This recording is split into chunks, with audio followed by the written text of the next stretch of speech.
This is Jimmy. Jimmy is a neutrino who is completely frustrated by his involuntary personality shifts over time and has called his doctor to understand his condition and possibly find a cure. Hello there! You are seriously one of the most peculiar particle patients I've ever seen. But don't worry, we know exactly what your condition is and why it happens. First of all, when interacting, you behave like particles and you come in three flavors: Electron neutrinos, muon neutrinos, and tau neutrinos. In neutrino detectors, your friends and yourself produce your signature particles. Electron neutrinos produce electrons, muon neutrinos produce muons, and tau neutrinos produce tau particles. That is how the detectors tell you apart. When traveling, however, you behave like waves and you're defined by your masses or mass states. These mass states are mass 1, mass 2, and mass 3. Each of these three masses are different. So as waves, they look different. For example, they have different frequencies. These waves represent the probability of finding the mass state at that point in time.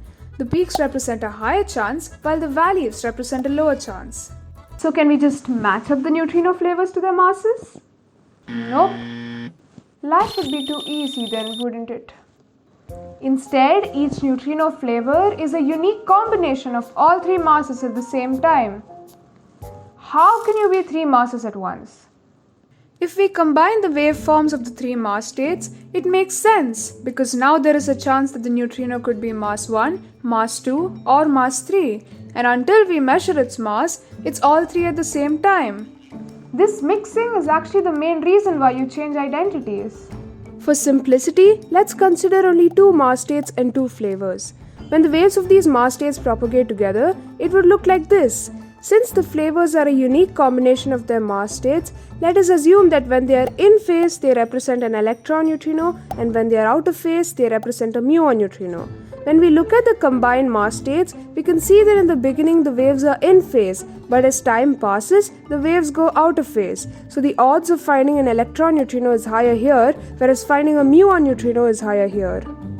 When the neutrino changes its flavor, we can say that it's oscillating between its identities. This is neutrino oscillations, and it's the reason why you change identities, Jimmy. Neutrinos like you can travel through almost anything at nearly the speed of light, and learning more about you can reveal secrets about the most distant reaches of the universe. Sorry to break this to you, there is no cure and you're stuck with us for life.